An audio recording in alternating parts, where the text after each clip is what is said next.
our next guest, who you know very well. She's on Fox with us all the time, and her home escaped a fire that started on the same day over in Eaton in the Los Angeles area in January. Fox News contributor Leslie Marshall says she had 2 minutes to evacuate her home in Pasadena, telling her kids, don't look back.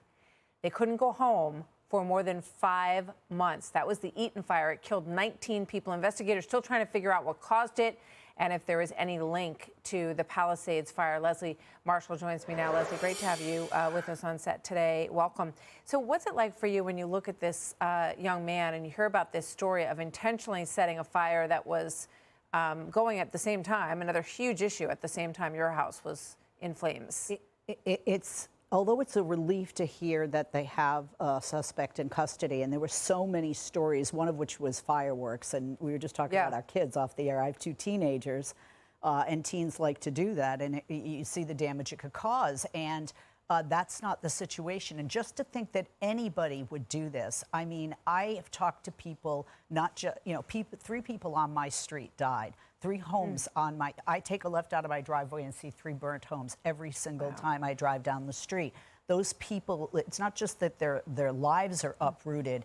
I can't even, it's just horrific that anybody would do this and just harm so many people. And just have such disregard for other human life. You know, we all remember the back and forth between President Trump and Governor Newsom at the time over how California manages these issues and why these fires ignite so quickly and burn so fast and so far. Here's President Trump.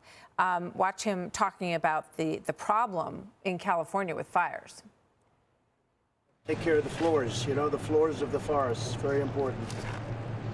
You look at other countries where they do it differently, and it's a whole different story.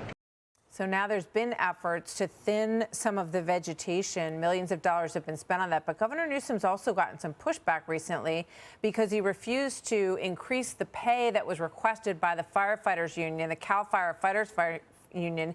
And some people say, why is he willing to spend so much money on other stuff like redistricting, but not more money for the firefighters in California? Well, they're definitely different, budgetary line items, but the firefighters, and specifically the forestry firefighters, you know how much I love all of you, they're gods, in my opinion, these men and women, what they did, and not just in the state of California, but so many surrounding states. That, to me, is when we really show who we are as Americans, that we truly get out and help one another. But all of the firefighters that I spoke to said, look, I don't care where I am on the political spectrum or where you are. You can clear the forest all you want.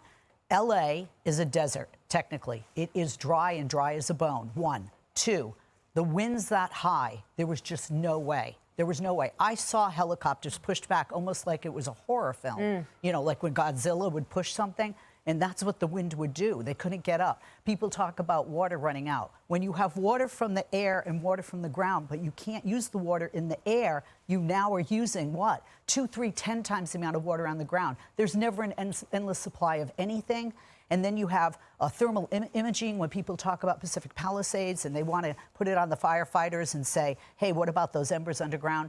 You're never going to be 100% safe. And when you have an arsonist, you have a real problem on your hands because obviously that's an intentional crime, setting these fires. And he has been accused of that. It'd be interesting to see what his background is, especially given these images and the rich versus poor that he wanted to illustrate in these images. All right. Leslie, thank you very much. Glad you're back in your house. Oh, thank you, and sorry for what happened to you. We were lucky we have one, so always many good don't. to be here. Absolutely. Hey, Sean Hannity here. Hey, click here to subscribe to Fox News YouTube page and catch our hottest interviews and most compelling analysis. You will not get it anywhere else.